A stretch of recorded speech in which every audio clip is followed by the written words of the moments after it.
Kecil, Sasa, kategori cek audio saya aman. Esa mau ngecek audio ya.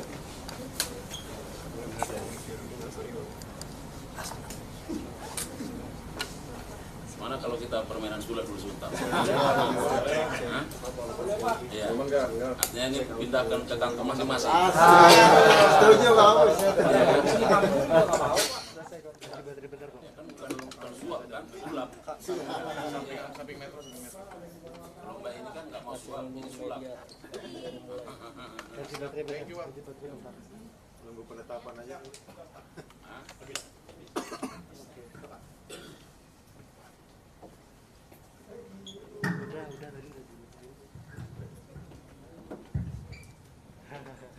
Mulai ya.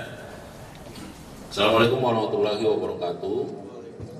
Selamat malam, salam sejahtera untuk kita sekalian.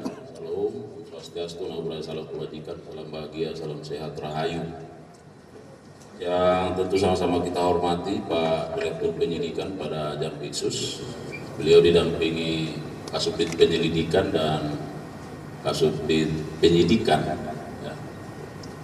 Dan Kapus Penkum beserta Kabid Humas, serta yang sangat-sangat kami banggakan, kami hormati rekan-rekan media yang terus telah berlelah hingga malam hari terus mendampingi kami dengan setia dan hadir pada kesempatan yang baik ini dalam rangka kita akan mengikuti keterangan pers yang akan disampaikan oleh Direktur Penyidikan terkait dengan perkembangan penyidikan perkara dugaan tindak pidana korupsi suap dan atau gratifikasi terkait penanganan perkara di Pengadilan Negeri Surabaya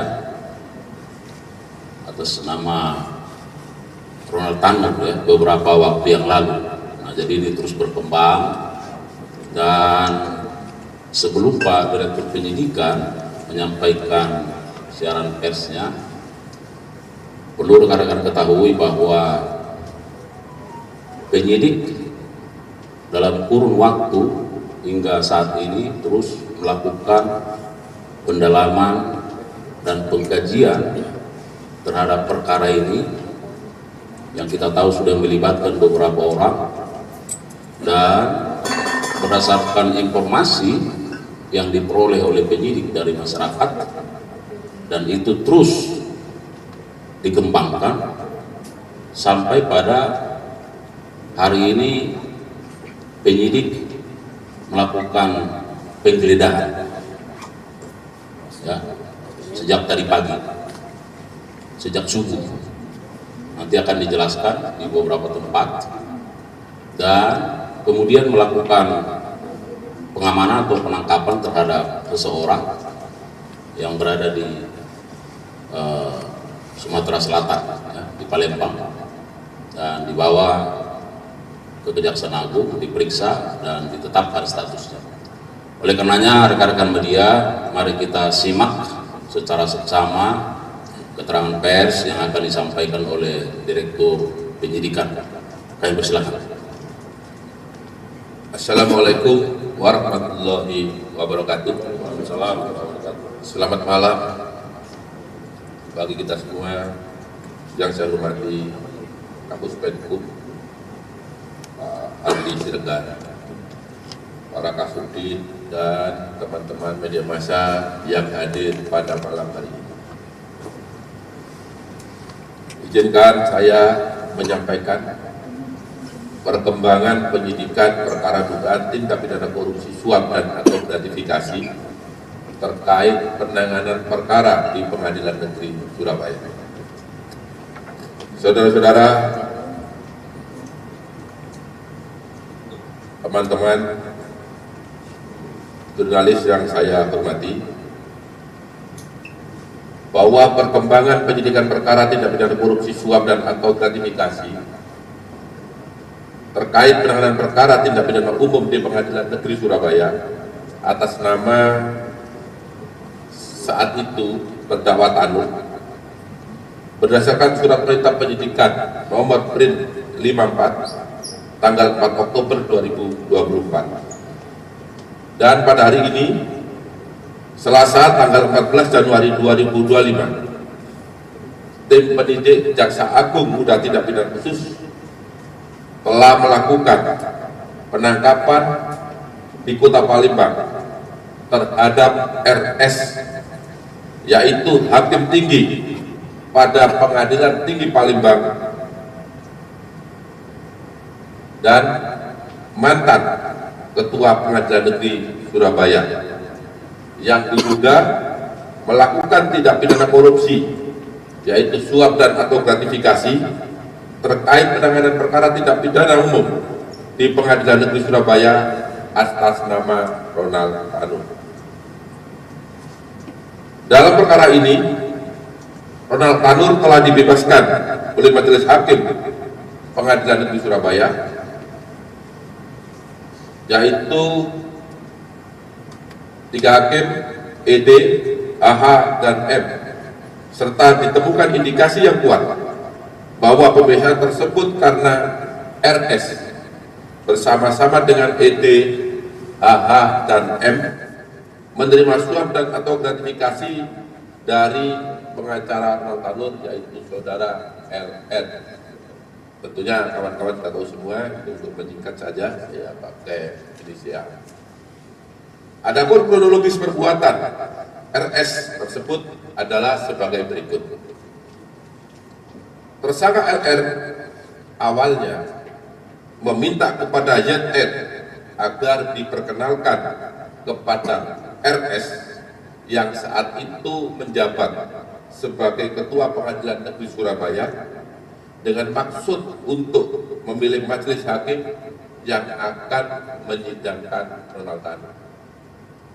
Selanjutnya pada tanggal 4 Maret 2024, tersangka YR yang diperiksa dalam perkara tersendiri menghubungi RS melalui pesan WhatsApp yang berisi tersangka YR menyampaikan bahwa tersangka LR akan menemui RS di Pengadilan Negeri Surabaya, dan pada hari yang sama tersangka LR datang ke Pengadilan Negeri Surabaya untuk bertemu dengan RS dan diterima oleh RS di ruang kerjanya.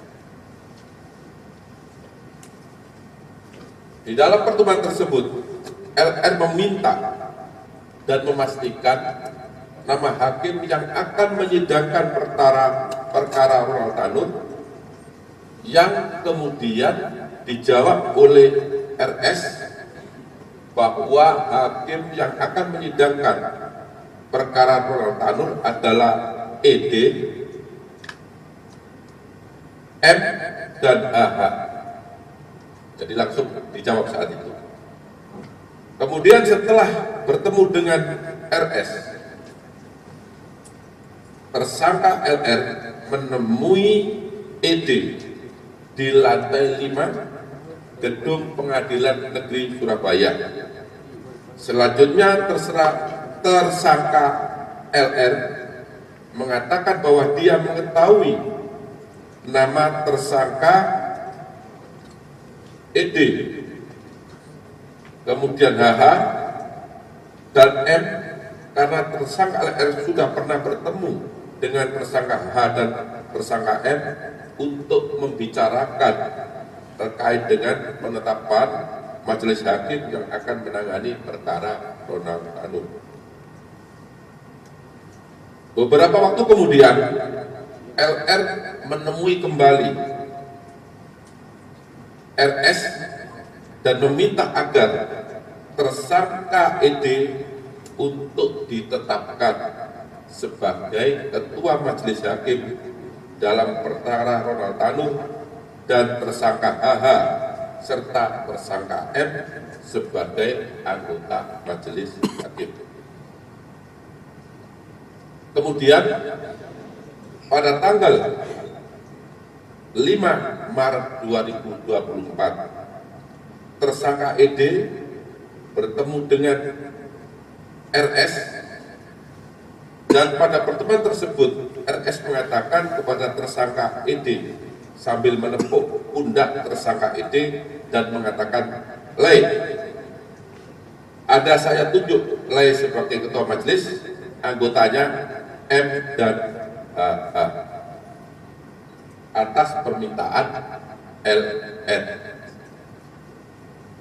Selanjutnya pada tanggal 5 Maret 2024 dikeluarkanlah penetapan nomor 454/B/2024/PN Surabaya yang ditandatangani oleh Wakil Ketua Pengadilan Negeri Surabaya atas nama Ketua Pengadilan Negeri Surabaya saat itu, dengan menunjuk susunan majelis hakim dengan komposisi sebagai ketua majelis adalah tersangka ED, anggota tersangka M, dan tersangka HH. Padahal pelimpahan perkara tersebut telah dilakukan sejak tanggal 22 Februari 2024. Artinya sejak perkara dilimpahkan ke pengadilan 12 hari kemudian baru ada penetapan penunjukan majelis hakim yang menangani perkara Ronald Tanur. Kemudian tersangka LR bersepakat dengan tersangka MB, yaitu Ibu Ronald Tanur, untuk biaya pengurusan perkara Ronald Tanur berasal dari tersangka MB, dan apabila ada biaya dari tersangka LR yang terpakai terlebih dahulu untuk pengurusan perkara tersebut akan diganti oleh tersangka MB. Bahwa upaya LR untuk mengurus majelis hakim yang akan menangani perkara Ronald Tanur disampaikan kepada tersangka MB melalui pesan WhatsApp, yaitu, "Gin, sekiranya kamu bisa kasih aku 250 ya, kapan aku mau kasih untuk memilih." Namun karena tersangka MB belum bersedia dan belum ada uang, maka tersangka LR menalangi terlebih dahulu. Selanjutnya pada tanggal 1 Juni 2024 bertempat di gerai Dunkin Donat Bandara Ahmad Yani Semarang, tersangka LR menyerahkan sebuah amplop yang berisi uang dolar Singapura sebesar 140.000 US dollar Singapura dengan pecahan 1.000 dolar kepada tersangka ED. 2 minggu kemudian, tersangka ED menyerahkan dan membagi uang tersebut kepada tersangka M dan tersangka HH. Bertempat di ruang tersangka M dengan pembagian sebagai berikut: uang 38.000 US dollar Singapura untuk ED, 36.000 US dollar Singapura untuk M, dan 36 US dollar Singapura untuk HH. Dalam pembagian tersebut diduga RS yang saat itu telah pindah tugas menjadi Kepala Kejaksaan Negeri Jakarta Pusat mendapat bagian 20.000 ya, yang saat itu menjabat sebagai Ketua Pengadilan Negeri Jakarta Pusat diduga mendapatkan bagian 20.000 dolar Singapura melalui tersangka ED, dan yang langsung diberikan oleh Lisa sebesar 43.000 dolar Singapura. Bahwa selama perkara Ronald Tanur berproses sampai dengan putusan Pengadilan Negeri Surabaya, tersangka MB telah menyerahkan sejumlah uang kepada tersangka LR selaku penasihat hukum Ronald Tanur, totalnya 1,5 miliar yang diberikan secara bertahap.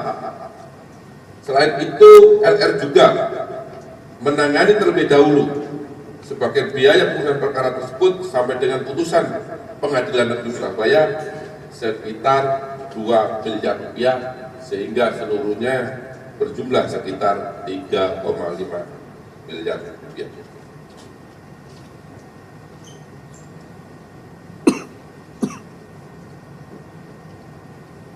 Kemudian pada saat dilakukan penggeledahan di rumah tersangka LR yang beralamat di Kendal Sari beberapa saat yang lalu,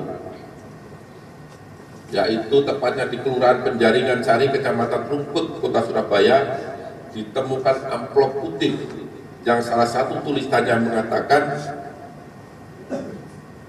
diambil 43.000 dolar Singapura kepada Pak RS PN Surabaya milik hakim. Uang tersebut diduga keras diberikan oleh tersangka LR kepada RS untuk memilih majelis hakim yang menangani perkara perorangan. Kemudian pada hari ini juga, tadi pagi jam 5, tim penyidik Jaksa Agung Muda Tindak Pidana Khusus telah melakukan penggeledahan di 2 lokasi. Yang pertama di rumah RS di Jalan Cempaka Putih Barat 19A RT 7 RW 12 Cempaka Putih, Jakarta Pusat. Yang kedua di tempat tinggal RS di Jalan Aryo Dila 4 nomor 16 Ilir D3 Kecamatan Ilir Timur, Kota Palembang. Dalam melakukan penggeledahan tersebut, penyidik Jaksa Agung Muda Tindak Pidana Khusus menemukan 1 BBE sebanyak 1 unit, kemudian menemukan uang terdiri dari pecahan dolar Amerika Serikat, dolar Singapura dan rupiah, tepatnya di dalam mobil merek Toyota Fortuner plat nomor B1611 RSP atas nama Nelsi Susanti yang ada di rumah RS, yaitu untuk uang rupiah sebesar 1.728.844.000 rupiah. Kemudian dolar Amerika sebanyak 388.600 dan dolar Singapura sebanyak 1.099.626. Sehingga kalau uang tersebut dikonversi menjadi rupiah hari ini kurang lebih sebesar 21.141.956.000 rupiah. Kemudian setelah melakukan penangkapan terhadap RS tadi pagi, dibawa ke Jakarta dari Palembang dan mendarat di Bandara Udara Halim Perdana Kusuma, selanjutnya ke RS karena ditemukan bukti yang cukup adanya tindak pidana korupsi. Setelah dilakukan pemeriksaan,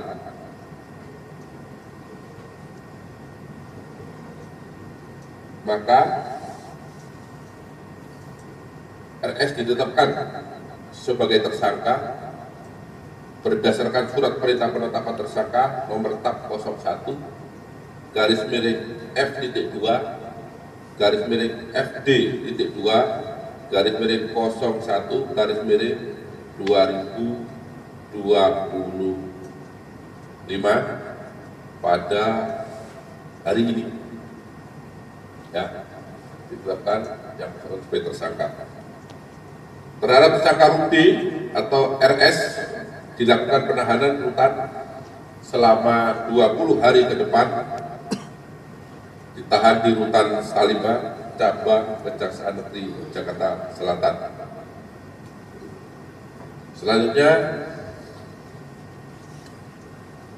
tersangka RS diduga melanggar ketentuan pasal 12 huruf C, junto pasal 12B besar, junto pasal 6 ayat 2, junto pasal 12 huruf A, junto pasal 12 huruf B, junto pasal 5 ayat 2, junto pasal 11, junto pasal 18, Undang-Undang Nomor 31 Tahun 1999 tentang Pemberantasan Tindak Pidana Korupsi sebagaimana diubah dengan Undang-Undang Nomor 20 Tahun 2001.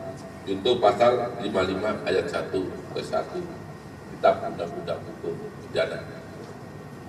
Demikian perkembangan penanganan perkara dugaan tindak pidana korupsi suap dan gratifikasi terkait penanganan perkara Ronald Tanur di Pengadilan Negeri Surabaya yang dapat kami sampaikan. Apabila ada kata-kata yang kurang berkenan, kami mohon maaf. Wabillahi taufiq wal hidayah. Wassalamualaikum warahmatullahi wabarakatuh. Baik rekan-rekan media, barangkali untuk penegasan perlu kami sampaikan bahwa penetapan seseorang menjadi tersangka termasuk yang bersangkutan tentu itu didasarkan pada adanya kecukupan alat bukti, bahwa ada bukti permulaan yang cukup, ya, yang bersangkutan turut melakukan tindak pidana sebagaimana dipersangkakan di dalam pasal-pasal yang sudah disampaikan oleh Direktur Penyidikan. Rekan-rekan media, pada kesempatan yang baik ini kami membuka sesi tanya jawab dan kami minta, karena ini sudah larut malam, barangkali kita fokus terhadap penanganan perkara ini saja, ya, supaya lebih dalam pemahaman kita, ya. Silakan. Ya. Terkait dengan tadi yang disebutkan itu kan penggeledahan dari hasil penggeledahan itu sekitar 20 miliar kalau dikonversi dari berbagai mata uang tadi itu.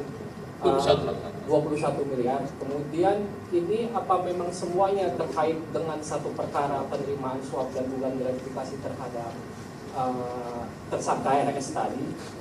Karena tadi disebutkan kalau nggak keliru penerimaannya hanya 43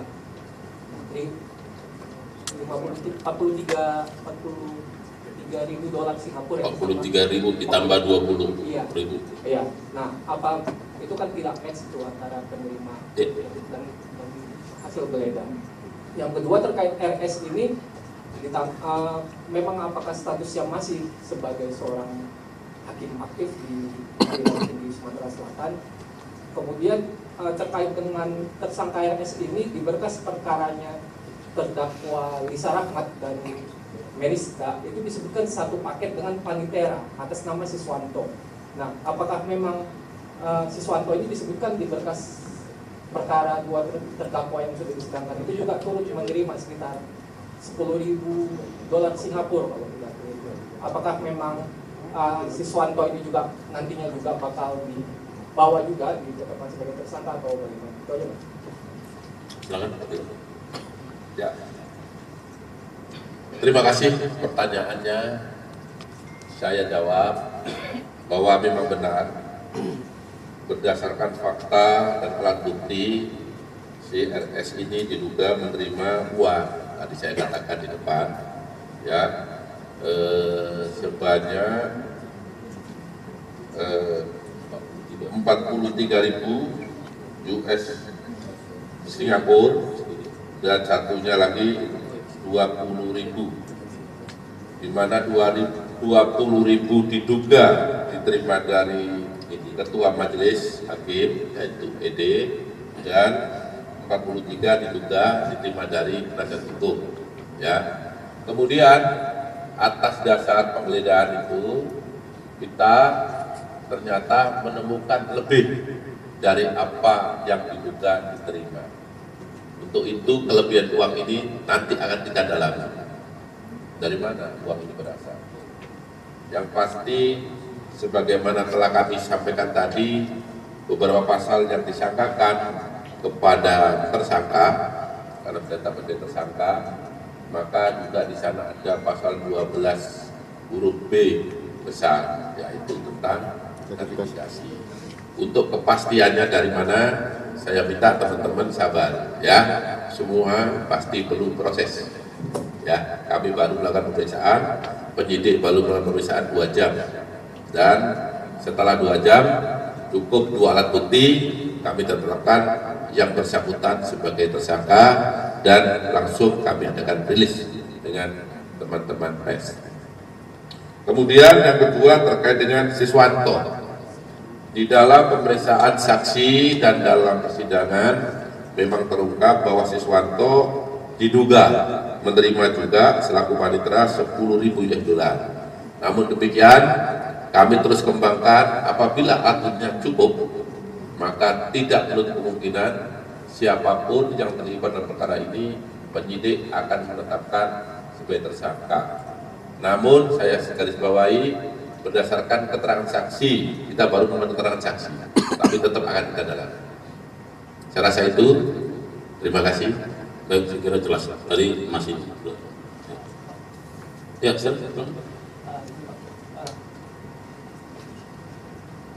Izin Pak, apakah penangkapan Dari terhadap saya Sahrul dari Forum Keadilan. Apakah penangkapan terhadap Hakim RS ini sudah mendapatkan izin dari Mahkamah Agung, Pak? Itu aja, Pak. Ya. Jadi sama dengan beberapa tersangka yang terdahulu, ketika dilakukan tangkap tangan, maka sesuai ketentuan yang ada tidak diperlukan izin dari Mahkamah Agung karena tertangkap tangan. Kapan tertangkap tangan? Sesaat setelah ditemukan barang bukti, ya, bahwa tersangka diduga melakukan tindak pidana. Kami sudah melakukan beberapa kali penggeledahan di Surabaya. Kami lakukan BBE terkait dengan percakapan dan bukti-bukti adanya penyerahan uang, dan tadi juga kami lakukan penggeledahan yang mungkin lebih dari kedua, yang ketiga temukan alat bukti uang dan jenisnya sama, dolar Singapura. Nah, cuman tadi disampaikan oleh kawan wartawan yang pertama, ternyata uangnya lebih banyak dari yang seharusnya diterima sebagaimana yang diterangkan oleh para saksi dan alat bukti. Saya rasa itu. Baik, tadi silakan. Ya, izin mau bertanya. Kan tadi kan disebutkan bahwa penegasan aja kan disebutkan bahwa menerima yang udah diterima itu kan 43.000 dari si Lisa Rahmat, dan itu kan diserahkan secara langsung. Nah, ini apakah penyerahannya itu pada pertemuan pertama ketika mempertanyakan susunan majelis hakim atau seperti apa? Nah, yang kedua ini kan tadi disebutkan bahwa si Lisa Rahmat ini menemui si Rudy Suparmono ini kan melalui ZR. Nah, apakah memang dari awal sebelumnya Rudy ini sudah mengenal lama dengan ZR atau seperti apa? Nah, ini yang menyangkut yang ketiga gitu. Maksudnya kan dalam penangkapan ZR itu kan diketahui banyak penyidik juga menyita uang tunai hampir senilai 1 triliun yang diduga itu merupakan maklar kasus si ZR. Nah, dalam kasus ini kan juga hampir serupa gitu, ditemukan uang dalam jumlah banyak terhadap tersangka Rudy. Nah, apakah juga ini juga sebagai indikasi ada mereka berdua memang saling kenal dan memang sering banyak mengurus perkara, dan ini uang hasil maklar kasusnya juga kah atau seperti apa? Ya. Langsung saya jawab ya, satu persatu. Jadi tadi di depan sudah saya sampaikan, perkara ini bermula ketika LR menjadi penasihat hukum Ronald Tanu. Dalam perkembangannya, LR ini minta tolong kepada ZR untuk dikenalkan kepada RS yang saat itu menjadi penjabat Ketua Pengadilan Negeri Surabaya. Apa maksud ingin dikenalkan? Tidak lain dan bukan LR ingin supaya majelis hakim yang menangani Nurtan itu sesuai dengan keinginannya.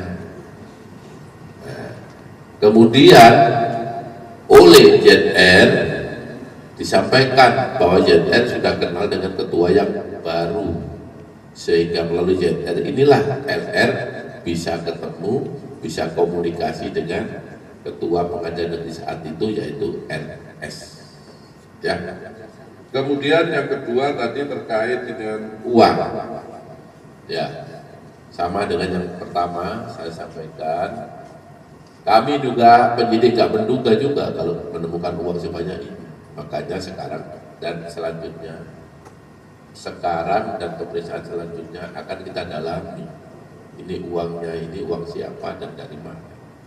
Nah, untuk itu kami belum bisa jawab, ya, karena tadi saya sampaikan kami melakukan pemeriksaan 2 jam dan selanjutnya dilakukan penetapan tersangka dan setelah itu kami rilis dengan teman-teman wartawan. Rasa itu. Ya, saya kira yang sebelah sini setelah itu mungkin Bu aja. Nah, ya silakan Pak. Mana mic? Biar kita selesaikan. Persis jam 9. Izin Pak, saya dari Kompas.com. Pertanyaan saya tadi kan ada sejumlah uang ya Pak yang ditemukan di dalam mobilnya. Itu ada dugaan nggak ya? Apakah uangnya untuk mau dikasih ke orang lain atau mungkin mau dibawa kabur atau dimasukkan ke bank, itu satu Pak. Kedua, sedikit soal yang masih dalam kasus ini, tadi pagi Pak Erin Tuwadamani, salah satu hakim yang saat ini sedang di dalam persidangan, itu sempat bilang Pak kalau dia ingin membongkar aliran dana dari Pak RS ini. Pokoknya dalam kasus inilah, apakah dari pernyataan dia Pak Erin ini akan bisa mendapatkan status justice kolaborator? Seperti apa Pak? Terima kasih. Ya. Jadi uang ini dari siapa dan akan digunakan untuk apa? Kapan uang ini didapat? Ini sabar ya, nanti akan kita dalami. Udah kan beberapa pertemuan dengan kawan-kawan kan selalu saya katakan sabar, pada saatnya pasti akan kita sampaikan. Penanganan kita ini transparan, tidak ada yang kita tutupi. Ya, semua terbuka, semua masyarakat menyaksikan, semua media juga mengekspos perkara ini, sehingga teman-teman jurnalis sabar, sepanjang alat bukti cukup kami pasti akan tetapkan tersangka. Yang kedua, tadi tersangka ED dalam persidangan akan membongkar. Ya kita lihat nanti apakah betul yang disampaikan itu akan dibongkar di dalam pemeriksaan di tingkat penyidikan selanjutnya. Saya belum berani komentar, itu baru statement yang bersangkutan, tapi nanti akan kita lihat bersama apa betul yang disampaikan itu nyata adanya, akan disampaikan secara luas, secara terbuka kepada penyidik. Kita tunggu perkembangannya. Baik, terakhir ya. Pak, izin Pak Kapus, hadir Bapak-Bapak itu. Wahyu dari Rakyat Merdeka. Saya mau nanya terkait RS ini kan dalam rilis yang diterima beberapa rekan media kan belum pernah diperiksa sebagai saksi ya sebelumnya. Hari ini dijemput paksa karena selalu manggil karena tidak dipanggil, tidak pernah datang, atau langsung ditetapkan sebagai tersangka sebelum pemeriksaan. Itu aja, terima kasih. Ya.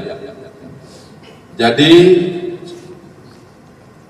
RS ya, setelah penyidik melakukan ekspos atau gelar perkara, ditemukan bukti yang cukup kuat ya, sehingga kami lakukan penangkapan. Saat dia ditangkap, dia statusnya saksi ya, tapi dia korporatif, dia ikut kita. Kemudian tadi setelah di sini kita lakukan pemeriksaan 2 jam sebagai saksi, dan berdasarkan penyidik telah ditemukan bukti yang cukup untuk menetapkan yang bersangkutan sebagai tersangka, sehingga pada malam hari ini 2 jam yang lalu yang bersangkutan ditetapkan sebagai tersangka. Ya, Saya kira cukup ya. Baik. Jadi rekan-rekan media yang kami sangat banggakan, Ini merupakan bentuk komitmen dari penyidik pada jajaran Jampitsus yang akan terus bergerak dan melakukan pengembangan dan pendalaman terhadap perkara ini. Ya, kami mohon dukungan dari semua lapisan masyarakat, khususnya rekan-rekan media, supaya para penyidik ini terus ya memiliki spirit, semangat dalam rangka mengungkap perkara ini setuntas-tuntasnya. Ya. Dan terakhir kali kami menyampaikan terima kasih dan penghargaan yang tinggi kepada rekan-rekan media yang dengan kesabarannya terus memberikan dukungan kepada institusi Al-Aqsa yang terus bergerak ke arah yang lebih baik. Saya kira demikian. Mohon maaf kalau kekurangan. Billahi taufiq wal hidayah. Wassalamualaikum warahmatullahi wabarakatuh.